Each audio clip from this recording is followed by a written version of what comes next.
آپ صلی اللہ علیہ وسلم قبا میں پہنچے، حضرت کلثوم بن حدم نے میزبانی کی، پھر آپ صلی اللہ علیہ وسلم نے وہاں پر کچھ لوگ ایسے تھے جن کا آپس میں کچھ مسئلہ تھا۔ وہاں پر مسجد جو بنی تھی مسجد سعد ابن زرارہ بنی ہوئی تھی، اور مسجد جو بنی تھی مسجد کلثوم بن حدم بنی ہوئی تھی۔ آپ صلی اللہ علیہ وسلم سے صحابہ نے کہا یا رسول اللہ ایک مسجد بڑی بنوا دیجئے، تو آپ نے فرمایا ٹھیک ہے۔ چنانچہ آپ صلی اللہ علیہ وسلم نے فرمایا کہ میری اونٹنی کو چھوڑ دو، یہ جہاں جا کے بیٹھے گی اسی جگہ ہم مسجد بنائیں گے۔ چنانچہ اونٹنی کو چھوڑا گیا، کھول دیا گیا، اونٹنی جا کر حضرت کلثوم بن حدم کی کھجوریں سکھانے کی جو زمین تھی اس جگہ پہ جا کے بیٹھ گئی۔ چنانچہ اس جگہ کھدائی کی گئی، اس جگہ کھدائی کرنے کے بعد اس جگہ مسجد بنائی گئی۔ آپ صلی اللہ علیہ وسلم نے مزدوروں کی طرح کام کیا، بعض روایتوں کے مطابق 4 دن، بعض روایتوں کے مطابق 14 دن آپ صلی اللہ علیہ وسلم نے قبا میں قیام کیا۔ مسجد قبا مکمل ہوئی، آپ صلی اللہ علیہ وسلم اور اللہ نے حکم دیا لمسجد اسس علی التقوی من اول یوم احق ان تقوم فیہ رجال یحبون ان یتطہروا واللہ یحب المطہرین۔ یہ اسلام کی اول ترین مسجد ہے، اسلام کی پہلی مسجد وہ یہ ہے مسجد قبا، یہ آپ صلی اللہ علیہ وسلم نے بنوائی۔ پھر آپ صلی اللہ علیہ وسلم نے قبا کے بہت سے فضائل بتائے۔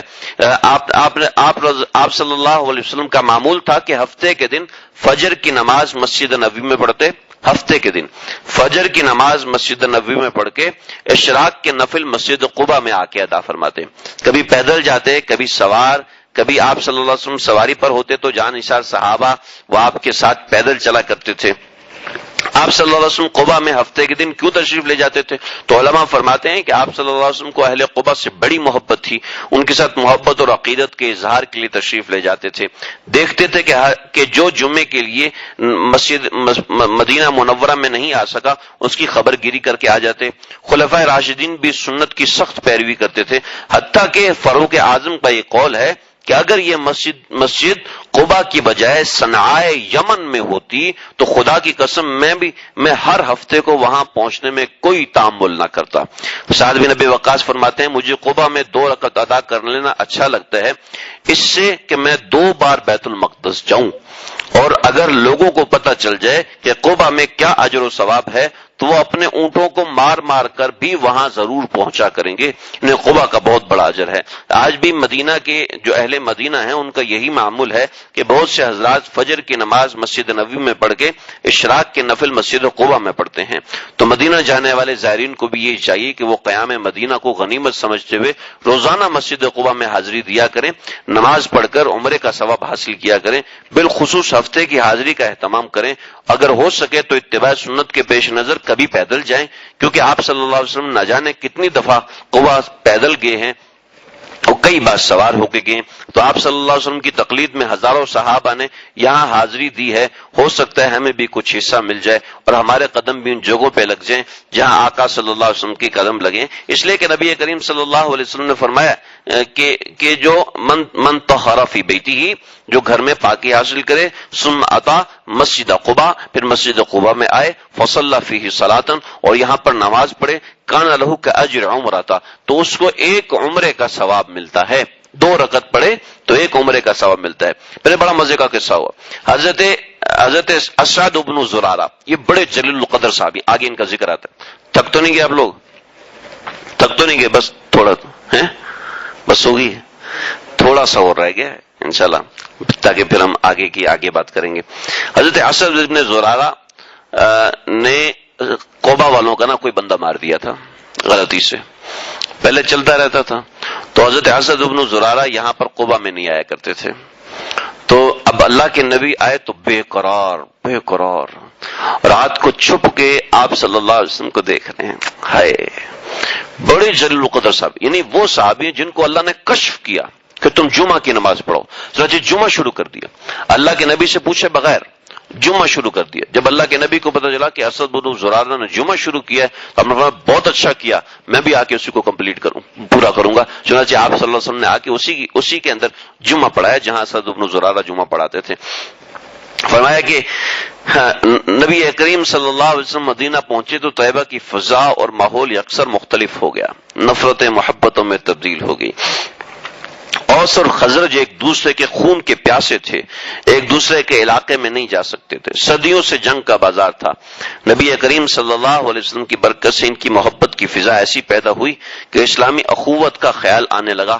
قبا میں اوس کی آبادی تھی، خزرج قبیلہ کے لوگ یہاں پر نہیں آتے تھے، تو آپ نے پوچھا کہ این اسد بن زرارہ، کہ ابو امامہ اسد بن زرارہ خزرجی یہ کہاں ہے؟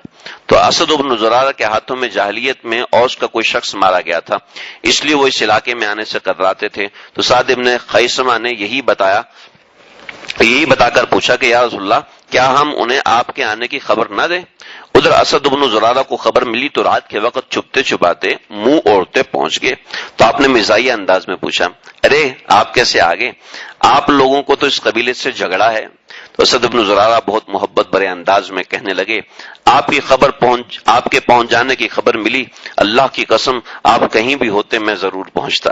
پھر اس کے بعد یہ نفرتیں محبتوں میں تبدیل ہوگی۔ پھر انہوں نے اللہ کے نبی کے پاس رات گزاری۔ صبح کو سعد بن خیثمہ اور اسد بن زرارہ یہ دونوں ایک گھر میں تھے، واپس اسی حالت میں آئے، علل اعلان ایک دوسرے کے ہاتھ میں ہاتھ ڈالے ہوئے تھے۔ یعنی آپ صلی اللہ علیہ وسلم نے پھر فرمایا قران السعدین، یعنی ہم نے دو سعدوں کو ایک کر دیا، یعنی دونوں اس کے بعد پھر اکٹھے رہنے لگے۔ تو مسجد قباء کے اندر حضرت سعد ابن خیثمہ کا گھر بھی شامل ہے آج کے زمانے میں، اور حضرت کلثوم ابن حدم رضی اللہ عنہ ان کا گھر بھی شامل ہے۔ یہاں پر کچھ دن آپ صلی اللہ علیہ وسلم نے گزارے ہیں۔ یہاں سے کچھ دن گزارنے کے بعد آپ صلی اللہ علیہ وسلم مدینہ کی طرف چلے ہیں۔ تو مسجد قباء سے 1 کلومیٹر کے فاصلے پر آج اگر ہم دیکھتے ہیں تو وہاں پر کہ بنو سالم کا قبیلہ تھا، بنو سالم کا قبیلہ تھا، اور انہی لوگوں نے جمعے کی نماز شروع کی تھی۔ چنانچہ آپ صلی اللہ علیہ وسلم جمعے کے دن مسجد قباء سے چلے ہیں جمعے کے دن، اور جمعے کا جب وقت ہوا، زوال کا وقت ہوا، تو آپ مسجد بنی سالم پہنچے، یعنی بنی سالم والوں کی مسجد میں پہنچے، جو کہ آج مسجد جمعہ کے نام سے مشہور ہے۔ بہت سے حضرات نے جو جاتے ہیں انہوں نے دیکھی ہوگی، تو مسجد جمعہ کے نام سے مشہور ہے۔ تو آپ صلی اللہ علیہ وسلم سے صحابہ نے عرض کیا کہ یا رسول اللہ آپ آج یہاں جمعہ پڑھائیں۔ چنانچہ آپ صلی اللہ علیہ وسلم نے یہاں پر جمعہ پڑھایا، اور جمعے کا آپ صلی اللہ علیہ وسلم کا پہلا خطبہ، یعنی ہجرت کے بعد 13 برس کے مظالم سہنے کے بعد جو پہلا خطبہ دیا ہے، وہ خطبہ کتنا جاندار ہے، کتنا زبردست ہے۔ سنو جی، سنائیں، تھک تو نہیں گیا آپ لوگ؟ چلو جی، آپ صلی اللہ علیہ وسلم نے جب خطبہ دیا ہے، کسی جگہ ذرہ برابر تنقید نہیں، کسی کو ذرا برابر برا نہیں فرمایا، کسی کی توبیخ نہیں کی، کسی کے مظالم کا ذکر نہیں فرمایا۔ 13 برس تک مظالم سہے، صحابہ کی گردنیں کاٹی گئیں، صحابہ کو انگاروں پہ لٹایا گیا، لیکن کچھ بھی نہیں، ابھی ہم نہیں چھوڑیں گے ان کو، اب ہم نہیں چھوڑیں گے، یہ نہیں کہا آپ نے۔ کیا فرمایا؟ الحمدللہ استعینہ واستغفرہ واستہدی واؤمن بہ ولا اکفر۔ یہ تصور کریں کہ اللہ کے نبی کے پہلا خطبہ ہے، اور بعین ہی وہی الفاظ ہیں جو آج ہمیں سننے کی توفیق ہو رہی ہے۔ وعادی من یکفرہ واشہد ان لا الہ الا اللہ وحدہ لا شریک لہ وان محمدا عبدہ ورسولہ ارسلہ بالہدی والنور والموعظۃ علی فطرۃ من الرسل وقلۃ من العلم وضلالۃ من الناس وانقطاع من الزمان ودن من الساعة وقرب من العجل ومن يطع الله ورسول فقد رشد ومن يعصهما فقد غوى فرط وضل ضلالا بعيدا اوصيكم بتقوى الله فإنه خير من اوصي به مسلم۔ میں تمہیں تقوی کی نصیحت کرتا ہوں، خطبہ پڑھنے کے بعد میں تمہیں تقوی کی نصیحت کرتا ہوں کہ فإنه خير ما اوصي به المسلم، کہ یہ وہ چیز ہے جو مسلم کو سب سے زیادہ بڑی نصیحت ہے، وہ یہی ہے المسلم ان يحض على الآخرہ، مسلمان کو چاہیے کہ آخرت کو ترجیح دے، وان يأمره بتقوى الله فاحذروه ما حذركم من نفسه، کہ اپنے آپ کو ان چیزوں سے بچاؤ جس کو اللہ نے منع کیا، ولا الا افضل من ذلك نصیحت، اس سے بڑھ کے کوئی نصیحت نہیں، ولا افضل من ذلك ذکر، اس سے بڑھ کے کوئی ذکر نہیں ہے، وان تقوى الله لمن عمل به على علا وجل ومخافة من ربه عون وصدق على ما تبغون من امر الآخرة من يصلح الذي بينه وبين الله من امره في السر والعلانية لا ينوي بذلك الا وجه الله، یعنی اپنے تمام معاملات میں جو نیت کرے وہ صرف اللہ کو خوش کرنے کی نیت کرے، کہیں بغض نہیں، کہیں غصے کا اظہار نہیں. یکن لہو ذکرن فی العاجل امرہ وذخرن فیما بعد الموت، یہی چیز اس کے موت کے بعد اس کے لیے ذخیرہ ہے. وبینہ امدا بعیدا یحذرکم اللہ نفسہ واللہ رؤوف بالعباد والذی صدق قولہ انجز وعدہ لا خلف لذلك فانہ یقول عز وجل ما يبدل القول لدی وما انا بظلام للعبید فاتقوا اللہ فی عاجل امرکم واجلہ فی السر والعلانیہ فانہ من یتق اللہ یکفر عنہ سیئاتہ. یہ تقوی کے فائدے گنائے جا رہے ہیں. وَيُعَظِّمْ لَهُ أَجْرًا مَنْ يَتَّقِ اللَّهَ فَقَدْ فَازَ فَوْزًا عَظِيمًا، جو تقوی سے رہتا ہے وہ کامیاب ہوتا ہے. وَإِنَّ تَقْوَى اللَّهِ يُوقِي مَقْتَهُ وَيُوقِي عُقُوبَتَهُ وَيُوقِي سَخَطَهُ. تقوی انسان کی مشکل کو دور کرتا ہے، تقوی انسان کی آخرت کو صحیح کرتا ہے. وَإِنَّ تَقْوَى اللَّهِ يُبَيِّضُ الْوُجُوهِ، تقوی چہروں کو نور میسر کرتا ہے. وَيَرْضِي الرَّبَّ، اور رب کو راضی کرتا ہے. وَيَرْفَعُ الدَّرَجَةَ، اور درجات کو بلند کرتا ہے. خذوا بحظکم، ارے تقوی میں اپنا حصہ لے لو. ولا تفرطوا فی جنب اللہ، اللہ کے جوار سے دور نہ ہو. قد علمکم اللہ کتابہ ونہج لکم سبیلہ لیعلم الذین صدقوا ویعلم الکاذبین فاحسنوا کما احسن اللہ الیکم وعادوا اعدائہ واجتبائکم وسمائكم المسلمين ليهلك من هلك عن بينة ويحيى من حي عن بينة ولا قوة إلا بالله فأكثروا ذکر اللہ. یعنی دوسری نصیحت کہ ذکر کی کثرت کرو. ذکر اعملوا لما بعد اليوم، آج کے بعد کے دن کے لیے عمل کرو، پرانے اعمال کو یاد نہ کرو. فإنه من يصلح ما بينه وبين الناس ذلك بأن الله يقضي على الناس ولا يقضون عليه ويملك من الناس ما لا يملكون منه الله أكبر ولا قوة إلا بالله العظيم. یہ آپ صلی اللہ علیہ وسلم نے خطبہ دیا ہے. یار اتنا بڑا خطبہ سنا ہے، ایک بار تو سبحان اللہ کہہ دو نا یار. اللہ کے نبی کا خطبہ ہے بھی، میری بات نہیں. بھی کیا کیا آپ نے؟ سب کی توجہ خراب کر رہے ہیں اللہ. یہ خطبہ دیا، نماز پڑھائی، اس کے بعد آپ صلی اللہ علیہ وسلم، اس زمانے میں خطبہ پہلے ہوتا تھا، خطبہ بعد میں ہوتا تھا نماز کے. تو آپ صلی اللہ علیہ وسلم وہاں سے نکلے ہیں. خطبے کے بعد صحابہ کا ایک جمع غفیر آپ صلی اللہ علیہ وسلم کے ساتھ تھا، اور آپ چلتے ہوئے مسجد نبوی صلی اللہ علیہ وسلم سے 700 میٹر کے فاصلے پر جب پہنچے ہیں تو وہاں مدینہ شریف اونچا تھا. مدینہ شریف اونچا تھا تو جو ودا سنیت الودا یعنی پہاڑیوں کی کچھ چوٹیاں تھیں، آپ صلی اللہ علیہ وسلم وہاں سے اوپر آئے ہیں تو سب سے پہلے اونٹنی کا منہ آیا، اور اونٹنی کا منہ آیا، اور اونٹنی کا منہ آنے کے بعد جب آپ صلی اللہ علیہ وسلم کا چہرہ لوگوں کے سامنے آیا تو بچیاں چھتوں پہ چڑی ہوئی تھیں. سب نے یک زبان ہو کر جو شعر پڑھے ہیں، طلع البدر علینا من ثنیات الوداع وجب الشکر علینا ما دعا للہ داعی ایہا المبعوث فینا جئت بالامر المطاع جئت شرفت المدینہ مرحبا یا خیر داعی. یہ کلمات سب بچیوں نے یک زبان ہو کے پڑھے ہیں. آپ کو اتنے اچھے لگے کہ آپ نے یسرب کا نام یسرب مٹا کے کہا کہ انہوں نے کہا جئت شرفت المدینہ. ان بچیوں نے مدینہ کہا ہے تو اس مدینہ کے نام سے آپ نے شہر کا نام مدینۃ النبی کر دیا. تو یہ بچیوں نے یہاں پر اشعار پڑھے ہیں.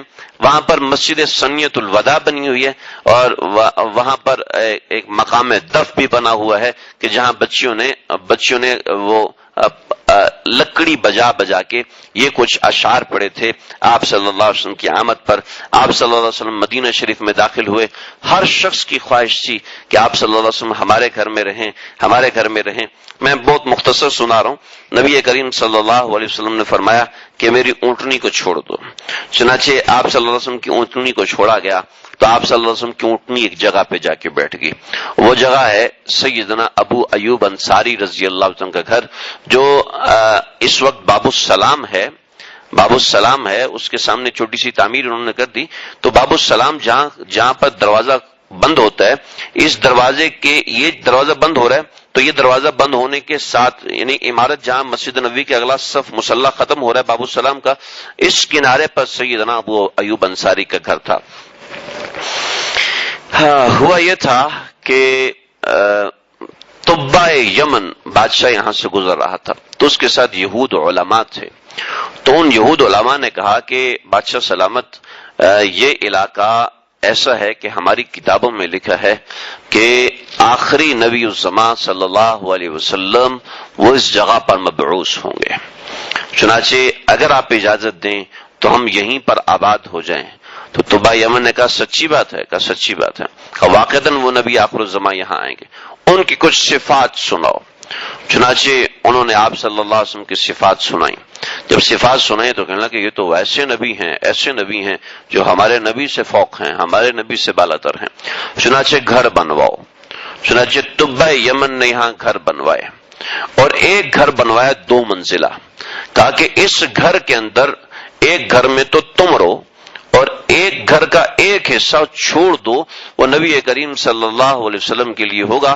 اور میں ایک خط لکھ کے دے رہا ہوں، اگر میری زندگی میں نبی کریم صلی اللہ علیہ وسلم تشریف لے آئے تو یہ خط ان کو پیش کر دینا اور میں خود حاضر ہو کے پیش کروں گا. اور اگر میں مر گیا تو میرے بعد اپنی نسلوں کو وصیت کرتے جانا کہ طبع یمن آپ کی آمد سے پہلے آپ پر ایمان لے کر آ گیا تھا. چنانچہ اس نے خط لکھ کے دیا کہ شہدت علی احمد انہ رسول من اللہ باری نسمی، میں گواہی دیتا ہوں کہ محمد مجتبی صلی اللہ علیہ وسلم اللہ کے برحق رسول ہیں.